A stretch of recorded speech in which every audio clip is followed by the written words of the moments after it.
Welcome back to mile marker 31. Tonight's journey takes us deep into the forgotten highways of South Dakota, where endless plains meet the dark silence of the Badlands.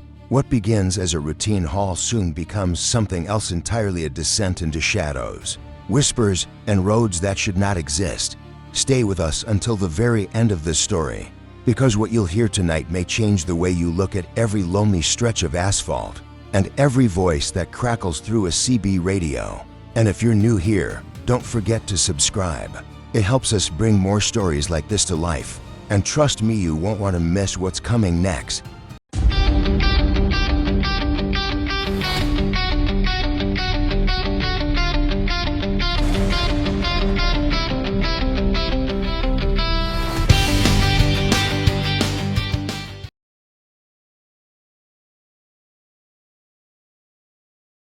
Chapter 1.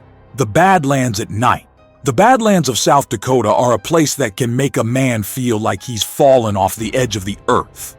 Strange, jagged rock formations rise from the plains like teeth, black silhouettes under a restless sky. At night, those rocks don't just look like cliffs. They look like watching figures, crouched in silence, waiting. The road ahead, Highway 44, cuts straight through the heart of it. A thin ribbon of asphalt surrounded by miles of nothing. I had been rolling west for hours, the hum of my 18-wheeler the only sound to keep me company. My headlights stretched out into the dark, catching glimpses of prairie grass swaying in the wind. The dash clock read a little after midnight, and the nearest town was miles behind me. No cars in sight, no taillights up ahead, no glow of civilization anywhere. Just me, the truck, and the endless, crooked teeth of the Badlands. The CB radio hissed now and then, picking up faint static, but no voices. It was rare for me to feel uneasy on the road. I'd hauled loads through mountain passes buried in snow. I'd faced down storms in the south. I'd even had nights when exhaustion hit so hard I barely remembered the last 50 miles. But there was something about this stretch of highway that got under my skin. The silence wasn't just empty, it felt like it was listening. Every mile marker I passed stood out like a warning post. My eyes kept darting to the mirrors, expecting to see headlights behind me. But there was nothing. The moon was hidden behind thick clouds, and the landscape seemed to lean in closer the darker it got. The truck groaned as I shifted down for a steep grade. My trailer rattled. Echoing like bones in the dark, I glanced at the fuel gauge, a little under half a tank, more than enough to reach Rapid City if I kept my pace steady. But a thought flickered across my mind. What if I broke down out here? What if the engine died and I had to sit on the shoulder in the middle of this emptiness, waiting for help that might not come until daylight? I shook the thought off. Truckers don't survive on the road by letting their imaginations run wild. Still, I couldn't ignore the way the wind whistled through the canyons, almost like a voice. I cracked the window, hoping some fresh air might clear my head, and the cold air slapped me awake. But mixed in with the wind was something else, like a low moan carried on the currents, too steady to be a trick of the mind. I gripped the wheel tighter. "It's the Badlands," I muttered to myself. This place has always been eerie. That's when the smell hit me. Not diesel, not dust, not prairie grass, something sour, like metal and rot. It drifted into the cab, faint but sharp enough to twist my stomach. I leaned forward, scanning the road, expecting to see a dead deer or a coyote hit by some car earlier, but there was nothing. Just the broken outlines of the cliffs, black and jagged against the faint glow of my high beams. Then my headlights caught movement. Not on the road, but on top of one of those formations. A figure, tall and thin, standing perfectly still against the skyline. I blinked, and it was gone. My pulse kicked up in my throat. I pressed harder on the accelerator, the truck surging ahead, its tires humming louder against the asphalt. I told myself it was a trick of the eyes. Out here, shadows and rocks could play with a man's mind. But no matter how much I tried to reason with myself, I couldn't shake the feeling that I wasn't alone. The miles dragged. Each bend in the road seemed to lead to more darkness, more silence. The hum of the tires became hypnotic, and for a second, I thought I heard footsteps pacing in rhythm with my wheels. I flicked the radio back on, desperate for any voice, but it was just static. Then, in the middle of that static, I heard something else, just for a split second. My name. I froze. The voice had been faint, almost swallowed by the static, but I swear I heard it.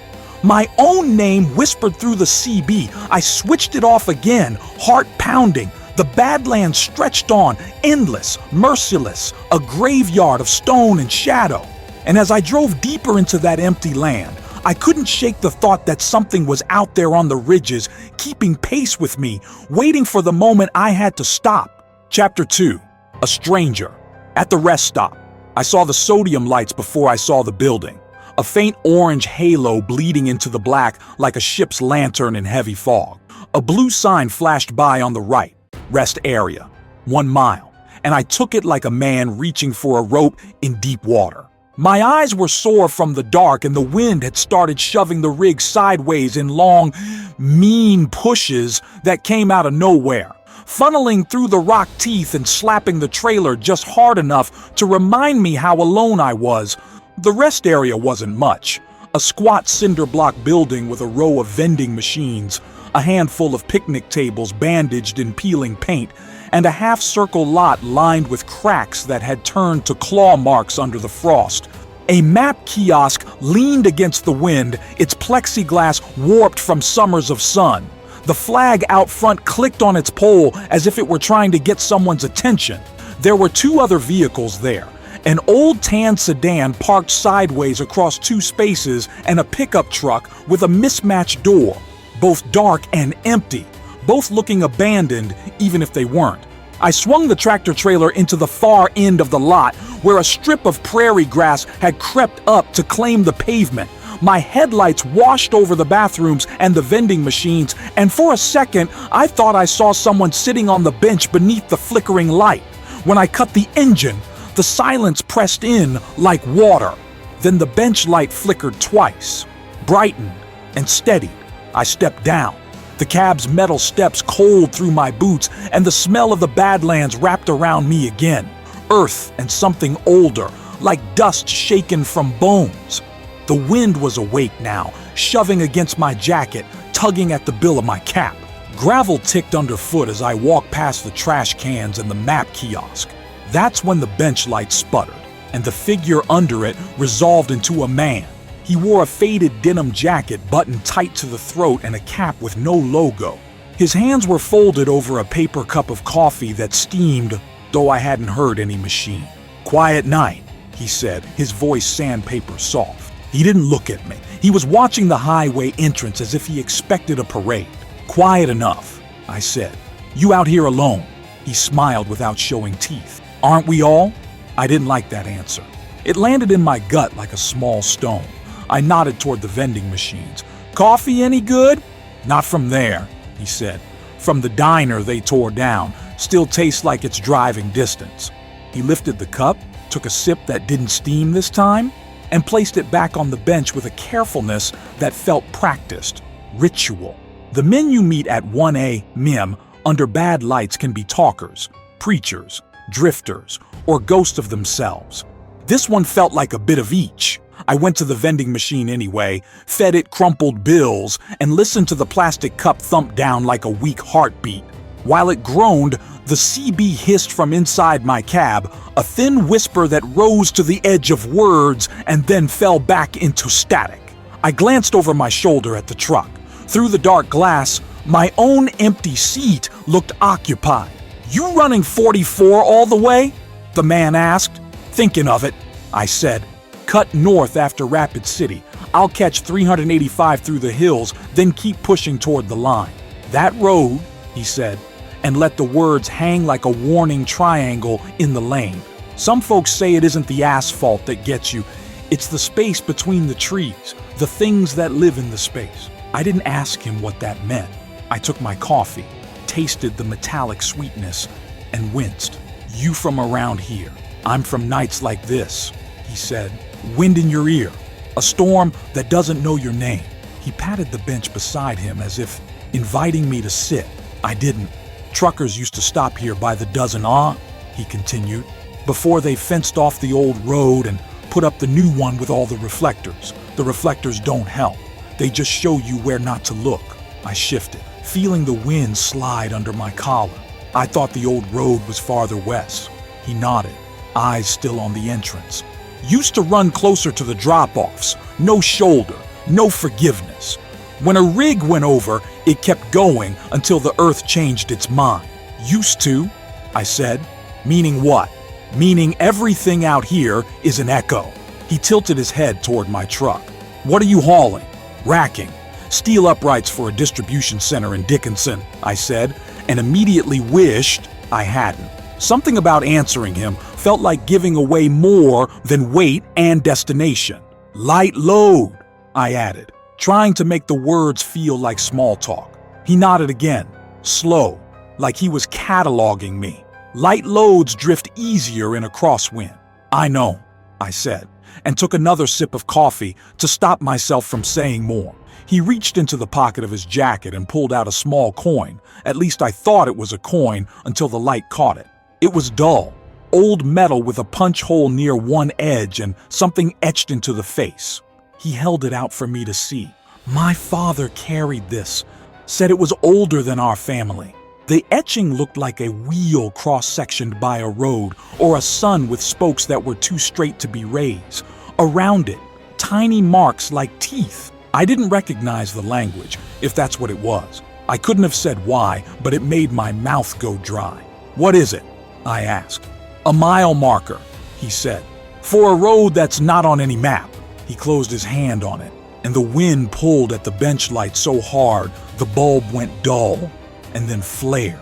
When it steadied, the man was still looking at the entrance, as if something had moved out there and he was waiting for it to finish moving. You'll be tempted to keep your windows up through the hills, he went on. You won't want to hear what's in the trees, but you should roll the glass down when you cross Pactola. If it's quiet, you're fine. If it smells like pennies, don't stop for anybody. The coffee turned to chalk in my mouth. Pennies. Copper, he said. Blood, when it's close to the air. It smells like that out here, dry and old. But if you smell it newer than the dirt, keep your speed and don't blink at the water. I wanted to say, you're messing with me, old timer. But the words felt wrong in my mouth. They fell apart before they left my tongue. Instead, I said, you see a lot of drivers at night. Enough, he said. Some are real. Some are looking for each other.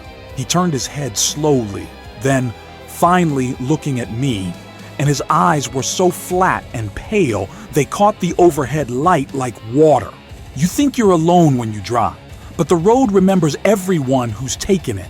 It carries them the way your rig carries steel, like a weight you don't know is there until a gust hits and you feel the trailer shift. Look, I said, swallowing the last of the coffee so I'd have something to do with my hands. I appreciate the poetry. I do, but I've got a schedule. He smiled that same toothless smile. Schedules keep men alive. Just make sure yours is yours. The bench light flickered again. Longer this time.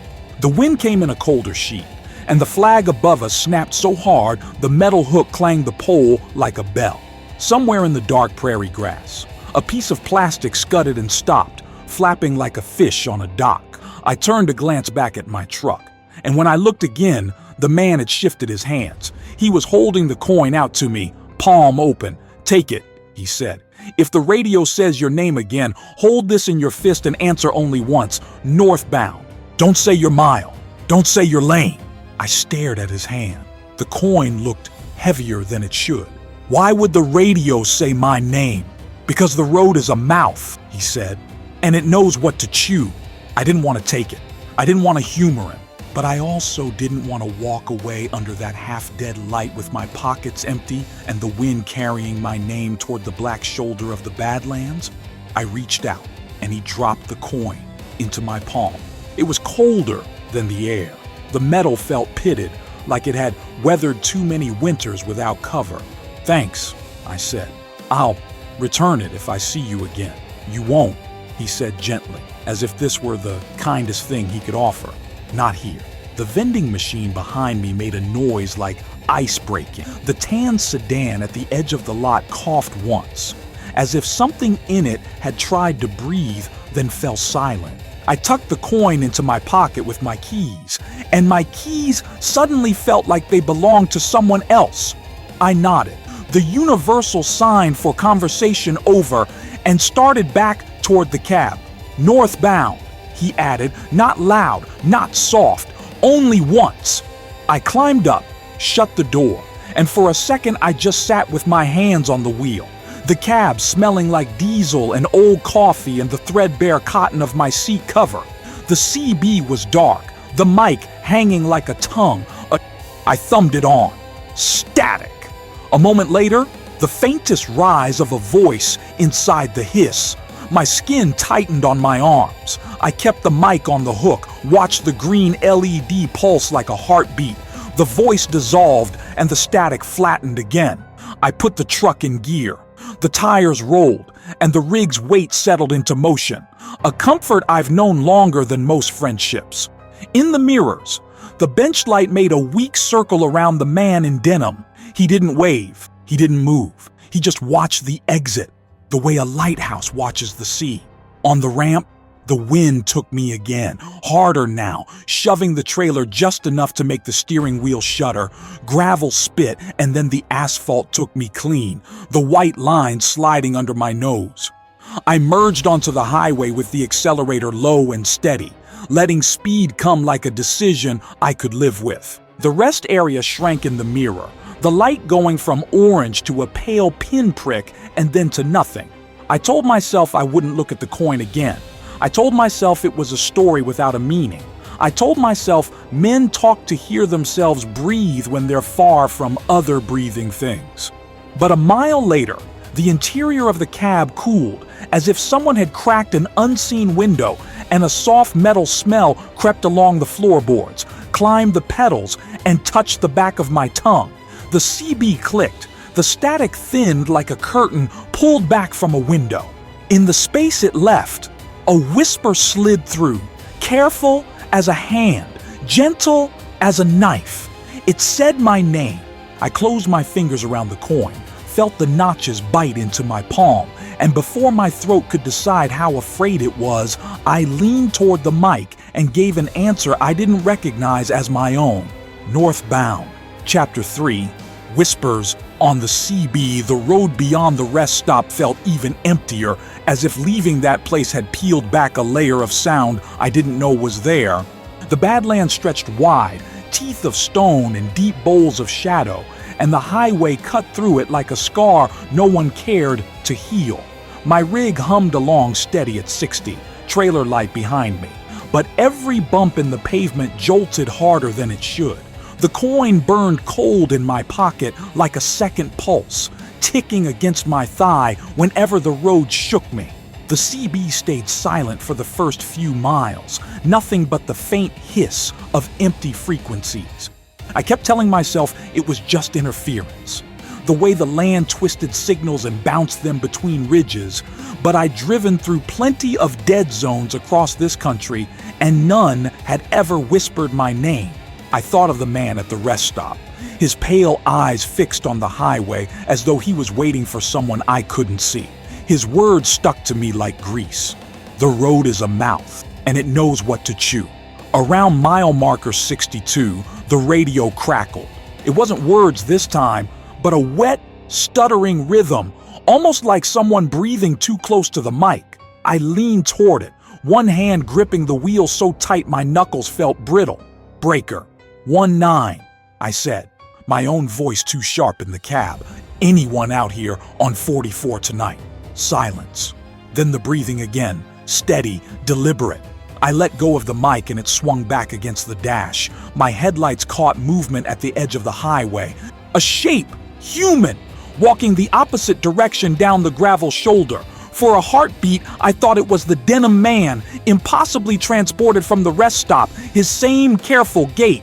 But when my beam swept over the figure, the face was wrong, blurred, pale as ash, eyes that didn't reflect the light the way they should. I blinked, and the shoulder was empty. I tried to laugh it off, but the sound that came out of me was dry and small. "You're tired," I muttered. "That's all. Too many miles and not enough coffee." But the CB disagreed. The static rose, fractured, then formed syllables, broken, thin, but clear enough to cut northbound. I slammed my palm over the power switch. The green LED died, and the cab fell into a silence that rang louder than any storm.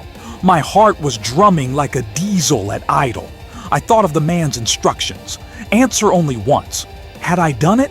Or had that whisper been waiting, baiting me into giving something more? My fingers brushed the coin again.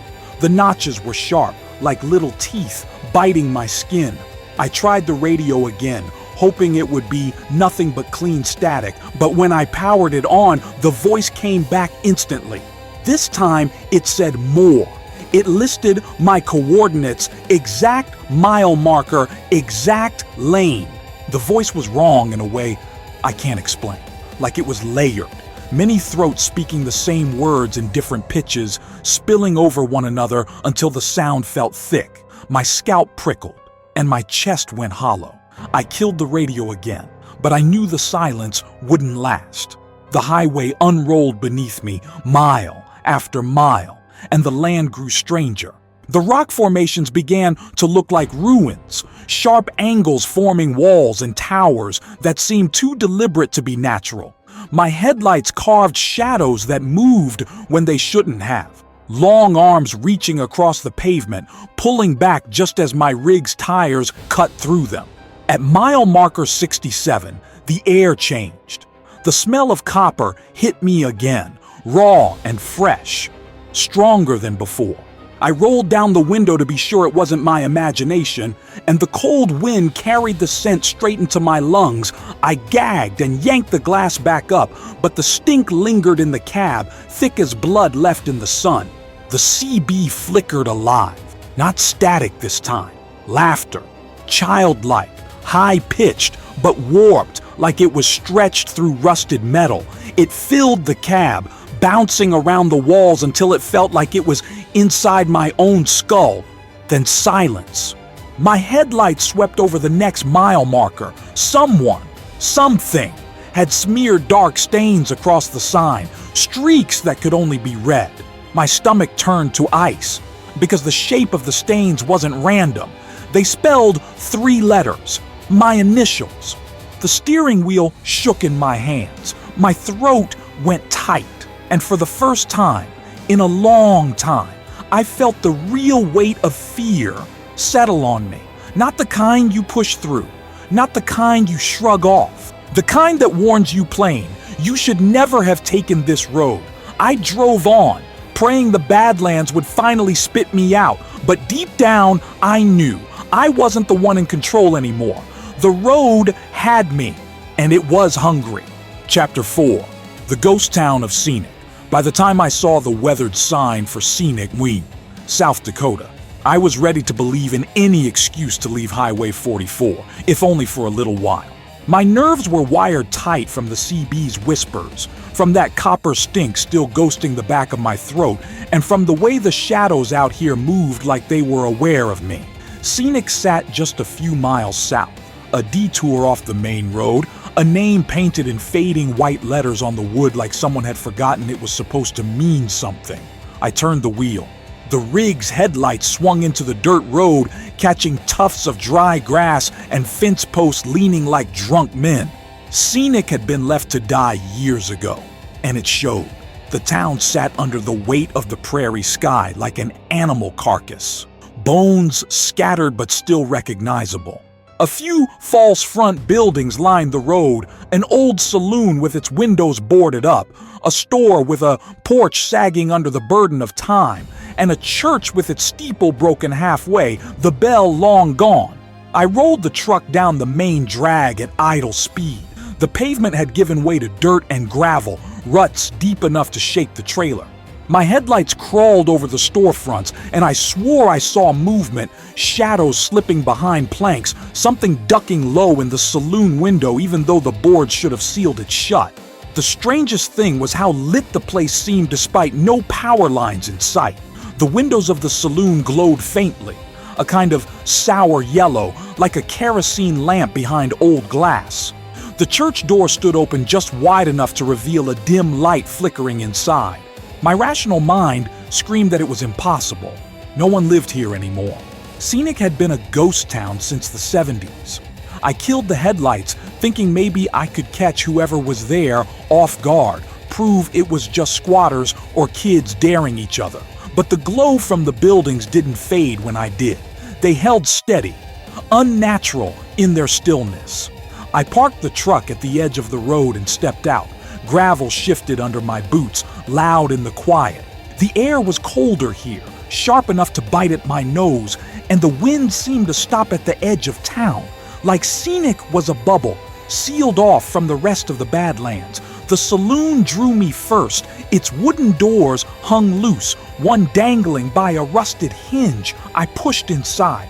The smell hit me immediately. Smoke, sweat, and whiskey, fresh. Not the dust and rot stink of an abandoned building, but the smell of life, of bodies pressed together in laughter and anger. The room beyond was full.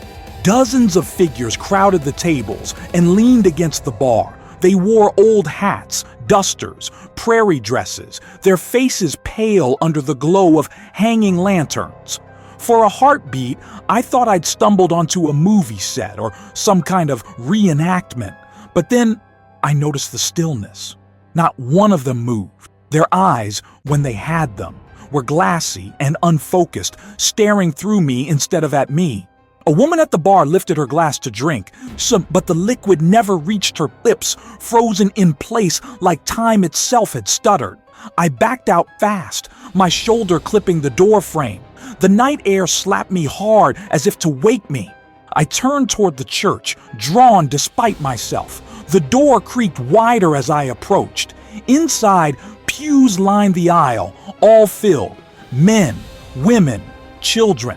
Their heads bowed in silent prayer. The altar flickered with candlelight, though the candles looked like they had been melted down to puddles decades ago. At the pulpit stood a preacher in a black suit. His head rose slowly, and I swear his eyes met mine across the distance. They were hollow, sunken pits, but I felt his gaze lock me in place. The CB in my truck hissed from outside, loud enough to echo down the empty street. I stumbled back, turned, and sprinted for the cab. My boots dug into the dirt as I climbed up and slammed the door shut. My breath came hard, fogging the windshield. The glow from the buildings dimmed in the mirrors, then winked out all at once, as though they had never been lit at all. Scenic returned to silence, empty, dead. I sat there for a long moment, gripping the wheel, listening to the hiss of the CB. Then, clear as a bell, a voice crackled through, "Northbound?" But it wasn't my voice that answered this time. It was dozens of voices layered on top of each other, repeating the same word in unison, rising and falling like a chant. Northbound, northbound, northbound. I slammed the radio off, shoved the truck into gear, and tore out of Scenic, gravel spitting like sparks behind me. I didn't look back. I didn't have to. I could feel the town watching me in the mirrors I refused to check, its empty streets holding the weight of every pair of eyes I'd seen frozen inside. And, maybe, worse, the ones I hadn't. Chapter 5, The Black Hills, Warning. By the time the Rapid City glow bled up from the horizon, my nerves felt like frayed belt threads ready to whip loose.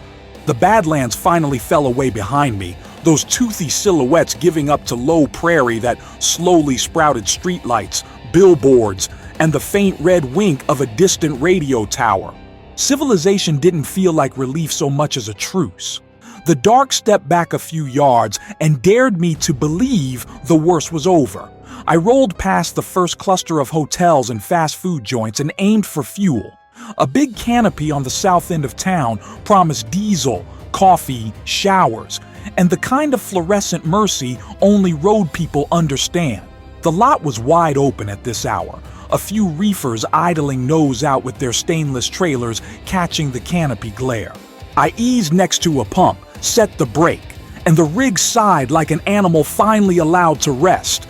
The smell here was a mix: wet rubber, hot oil, stale fryer grease drifting across the street. Normal. Thank God for normal. I stepped down, boots hitting wet concrete, and the wind that had clawed my trailer most of the night softened to a steady push. Over the pump, a security camera blinked red in a slow, sleepwalking rhythm.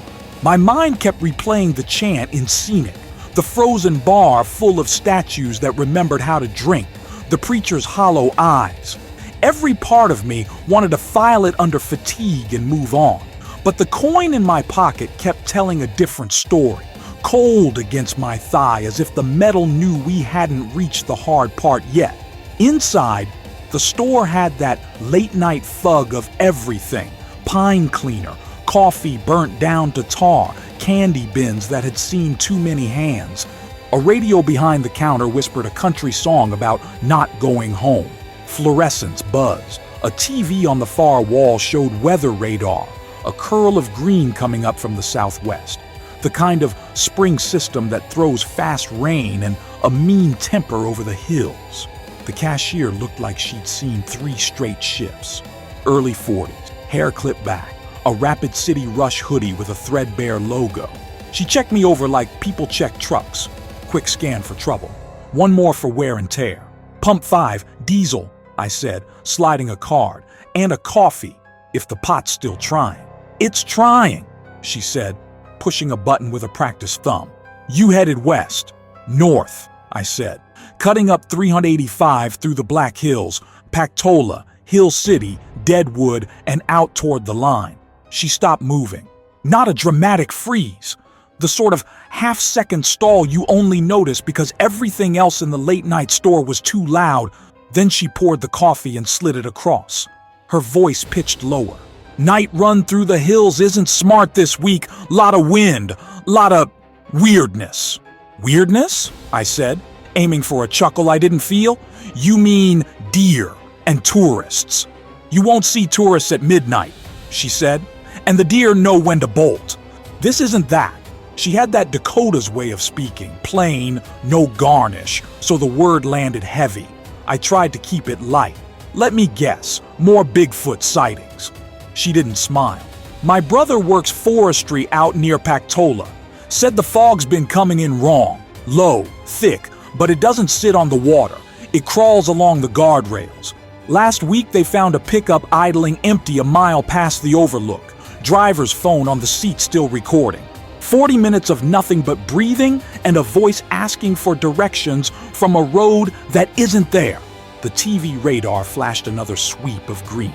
I thought of the radio whispering my name, of the man at the rest stop telling me to answer once and only once. You ever hear anything on the CB? I asked. Strange chatter. You a driver? She said, not quite asking. You tell me. The pump clicked off outside. Some reefer coughed in the lot and settled back into its refrigerated snore. I sipped the coffee, and it fought me. I heard my name out there, I said before I could stop the words. Badlands. Then some coordinates. Exact. Too exact. She slid a small dish of creamer toward me like a peace offering. Old men in town say the hills sing, she said. They say when the mine's closed, not everything stopped working. Caverns do things to sound strange reflections. People go in speaking and come out hearing themselves from the wrong day. She glanced at my jacket pocket. You carrying something that isn't yours. I blinked. What? People bring the hills gifts, she said. Coins, feathers, little carved dolls with no faces. They think the trees will keep them safe if they leave the right thing, but taking something back out, that's like borrowing a prayer. Somebody misses it. The coin felt heavier. I told myself the weight was in my head and that the cashier was just road folk superstitious. The way we all get at 2 a.m. when the light goes wrong and the miles have sharpened every corner. I've got a schedule, I said, which is a driver's way of saying I'm going to pretend I didn't hear that. She nodded, accepting the answer because there's nothing else to do with a man who's already made up his mind. Then do me a favor, she said. On 385, when you hit Pactola Dam, roll your windows down, just a crack. If it's quiet, just wind and water, you're fine. If you smell copper, don't pull over for anything. Lights, people, a girl in the road, nothing. Suddenly the coffee didn't warm me. You tell that to all the night drivers. Only the ones who already look like they've seen something, she said. And this time, the tiniest smile creased her tired face, as if she knew how thin she was skating this line between warning and scaring me back onto the couch in the lounge. I bought a second coffee because superstition loves symmetry, grabbed a wrapped burrito I wasn't hungry for, and signed the slip. At the door, she called after me.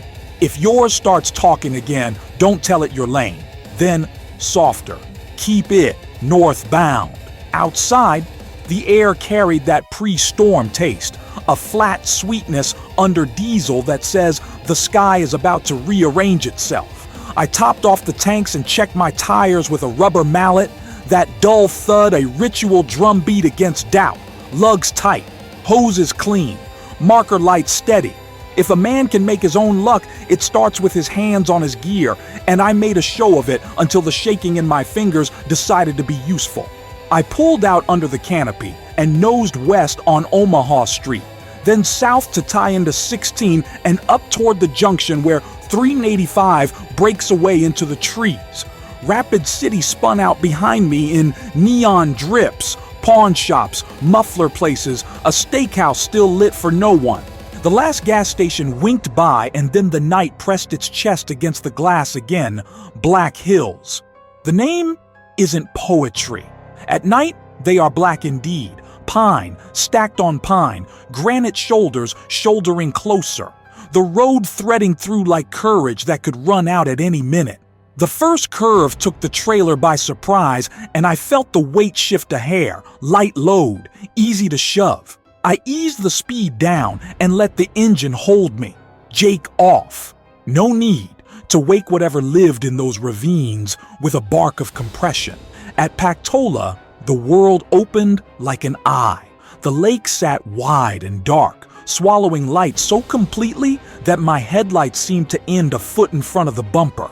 The dam rose to my right, a gray geometry against the suggestion of water. For a long mile, there were no reflectors, no guardrails close enough to pat. Just the idea of a drop and the feeling that something vast waited below, patient and cold. I cracked the driver's window. The wind poured in, pine resin, damp rock, a clean mineral chill that should have steadied me. It did for one blessed breath. Then the penny note slid up under it, thin but insistent, like someone had rubbed a copper pipe along my gums. I shut the window. The smell clung anyway. Breaker 19, a voice said, bright and crisp, like a dispatcher reading the lunch menu. Northbound. Copy? My hand hovered over the mic. The coin stabbed my palm where I'd clenched it through denim. Answer only once. The denim man had told me. I'd given that once already. I kept my lips shut and my eyes on the white line. Northbound, the voice said again, a little closer somehow. And then it was joined by another voice underneath it. Same words, different cadence. Then a third. Men, women, one child thin. The sound layered like slow thunder. The hair at the base of my skull prickled so hard I felt each root. I reached for the power switch, but the radio stayed bright. The LED pulsed. The voices braided together and unbraided, and finally one settled on top like it had earned the right to be the mouthpiece. Keep your eyes on the water, it said, conversational, like a friend warning me about a deer in the median. Don't look up into the trees.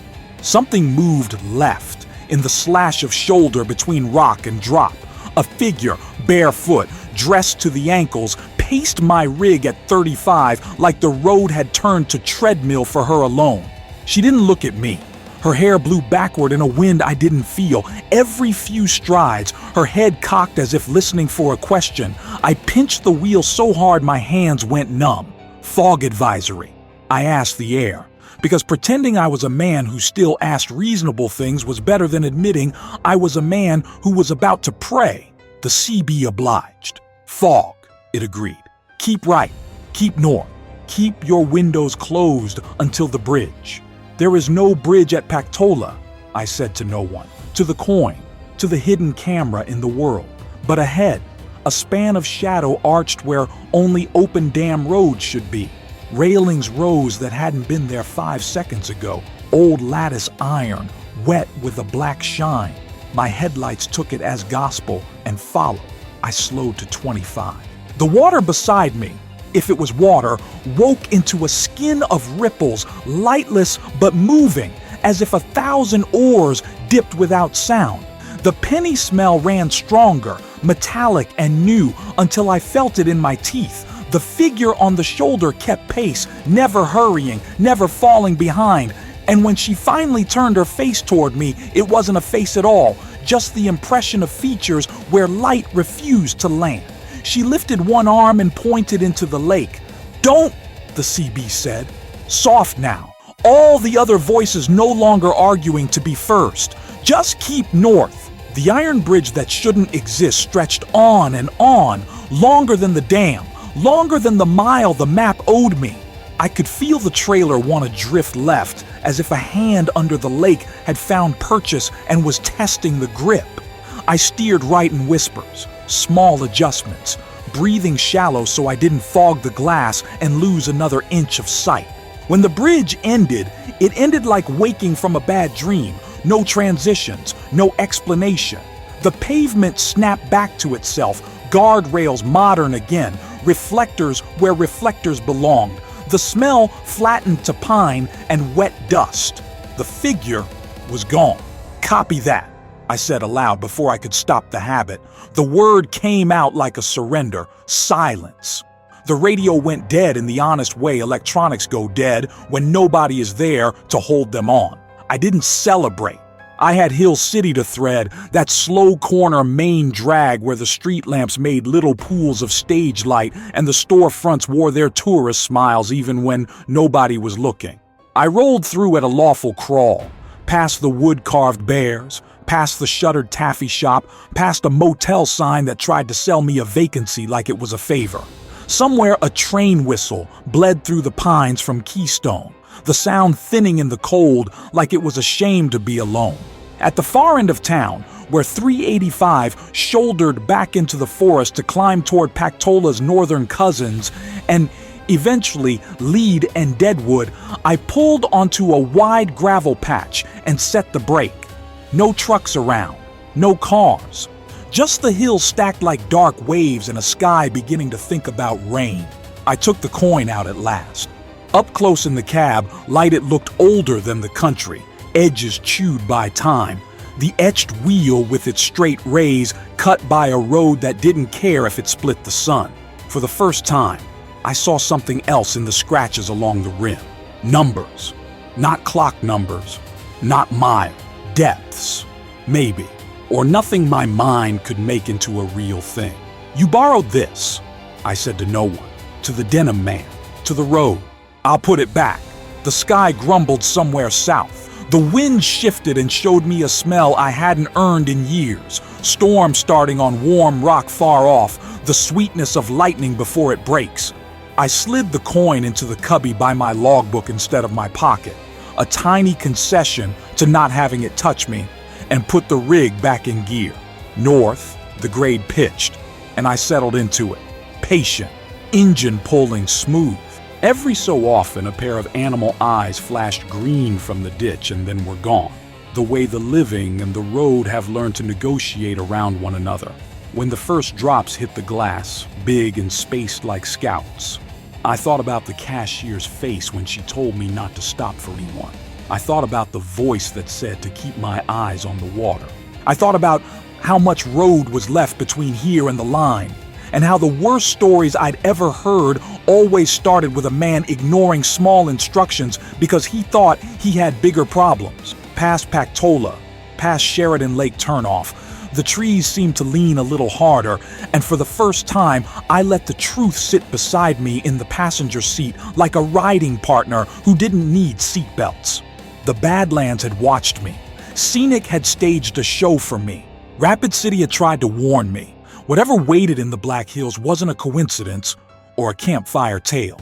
The road had found my name, and now it was teaching me how to listen. Chapter 6. The plains take their own. The Black Hills fell behind me like a fever dream. By the time the pines thinned and the land leveled into prairie again, I'd started to believe I was free. The rain turned to a mist that clung to the mirrors, blurring the world into smudged streaks of red taillights that weren't really there. Highway 85 stretched ahead, straight as a judge, mile after mile of nothing but fence posts and a sky the color of bruised metal. It should have been a relief.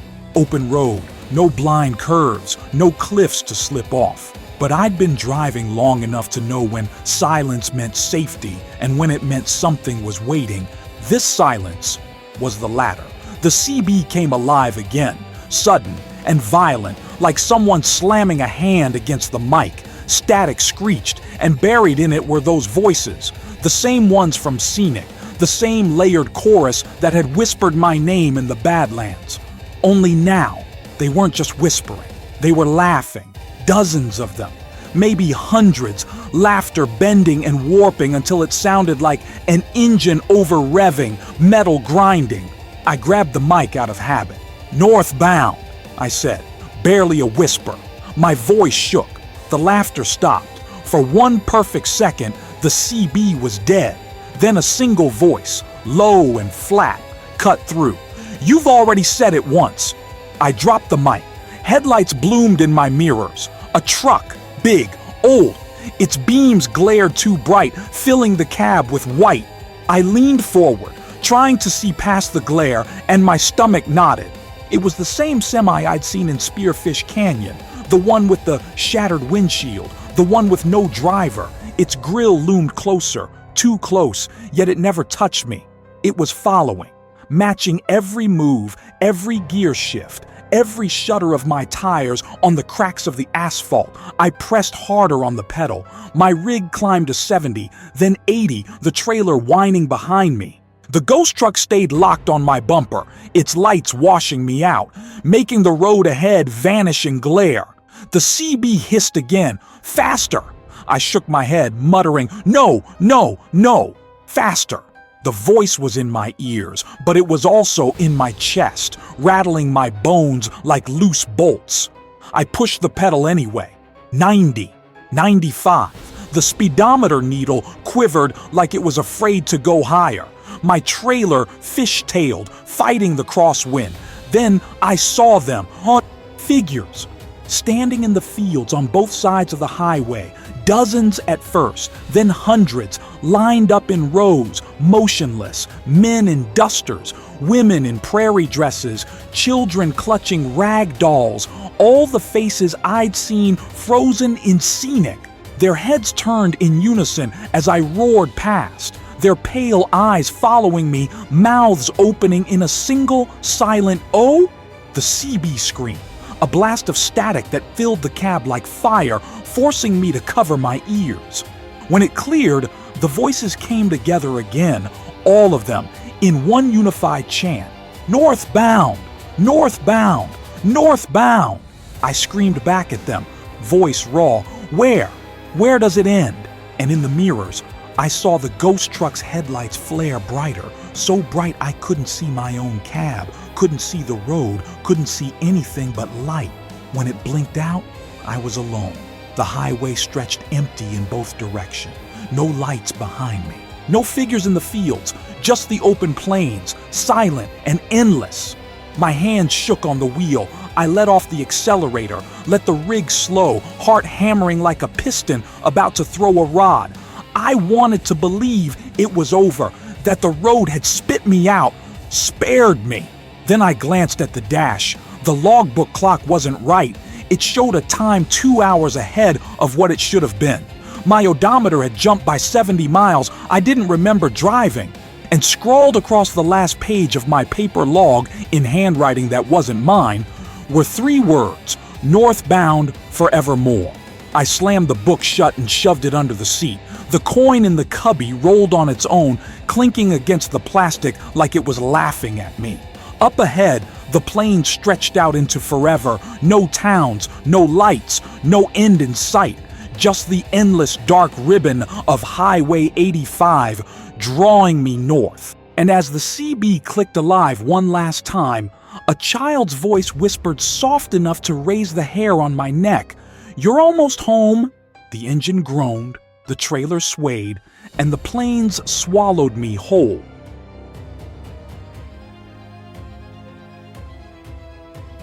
The plains of South Dakota are wide, empty, and unforgiving. Out there, a driver's fate can vanish without a trace swallowed by roads that remember more than they should. Some say the Badlands take their own, mile by mile. Others say the highway simply keeps rolling, northbound forever. If you made it this far, thank you for riding with us through the dark tonight. Make sure to subscribe, leave your thoughts in the comments, and share this story with someone who loves the road as much as you do. Until next time, keep your eyes on the line ahead. And remember, not every mile marker leads you home.